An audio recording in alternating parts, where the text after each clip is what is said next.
En lo más profundo de la historia oculta de la humanidad, hay capítulos tan oscuros que desafían la imaginación. Increíblemente. La Segunda Guerra Mundial no solo dejó un rastro de destrucción visible, sino que, en las sombras, en una lejana parte de Manchuria, el horror alcanzó nuevas profundidades. Aquí, en una remota instalación conocida como Unidad 731, se llevaron a cabo los experimentos más inhumanos que el mundo jamás había presenciado. Los prisioneros no eran vistos como personas, eran números, cuerpos, simples objetos para la ciencia. La Unidad 731 fue fundada en 1937 por el general japonés Shiro Ishii, un hombre obsesionado con el poder biológico y la supremacía científica. Su objetivo no era salvar vidas, sino encontrar formas de exterminarlas.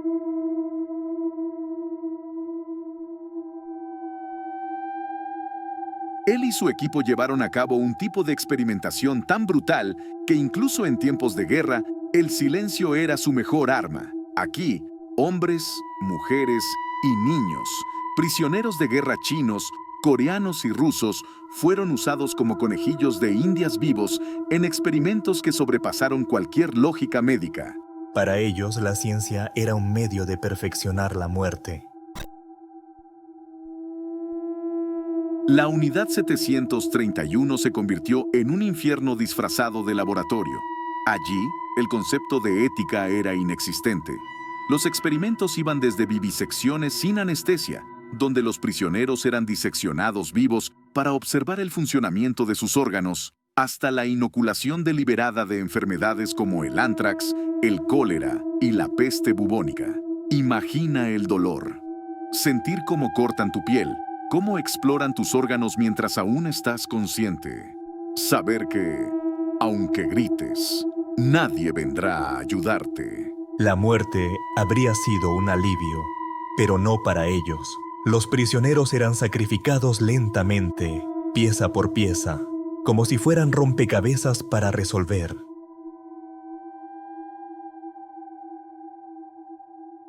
Estos experimentos no solo buscaban comprender el cuerpo humano, sino manipularlo para fines biológicos militares. Algunos prisioneros fueron infectados con virus letales y liberados, solo para observar cómo se propagaba la enfermedad. Otros fueron congelados vivos en nombre de la investigación sobre la resistencia humana al frío. Cada grito, cada lágrima, se perdió en las frías paredes de este infierno. Los científicos no apartaban la mirada.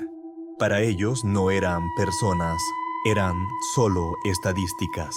Pero no todo se detenía en el frío acero de los quirófanos. Los prisioneros fueron obligados a respirar gases venenosos, a beber agua contaminada con bacterias letales, todo bajo la atenta mirada de aquellos que veían el sufrimiento como una simple variable en sus ecuaciones. Incluso si les inyectaron venenos solo para ver cuánto tiempo sobrevivirían. ¿Qué tan lejos puede llegar la crueldad humana? Shiro Ishii y su equipo no conocían límites. Las pruebas, más despiadadas, eran llevadas a cabo con precisión metódica, mientras los prisioneros, frágiles y aterrorizados, eran obligados a soportar lo inimaginable. Para ellos, el fin de la vida llegaba lentamente, como una larga noche que nunca termina. Pero en 1945, cuando la guerra terminó y el mundo comenzó a descubrir los horrores de la Unidad 731, la historia tomó un giro aún más escalofriante. En lugar de ser llevados ante la justicia, muchos de los responsables recibieron inmunidad a cambio de compartir sus conocimientos científicos con los Estados Unidos y otras potencias. ¿Y las víctimas? Desaparecieron en el silencio del olvido. Sus gritos, ahogados por la necesidad de poder y control. La ciencia avanzó a costa de su sufrimiento, y su memoria fue borrada por la historia.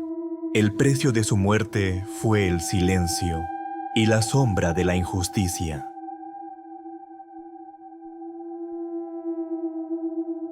Hoy, los ecos de la Unidad 731 aún resuenan en lo profundo de nuestra conciencia colectiva.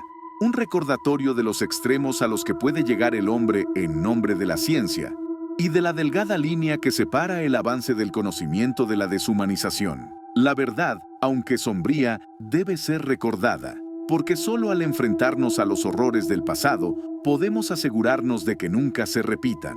Este fue un vistazo a la oscuridad, un fragmento de lo que somos capaces, cuando olvidamos que detrás de cada experimento, de cada dato, siempre hay una vida.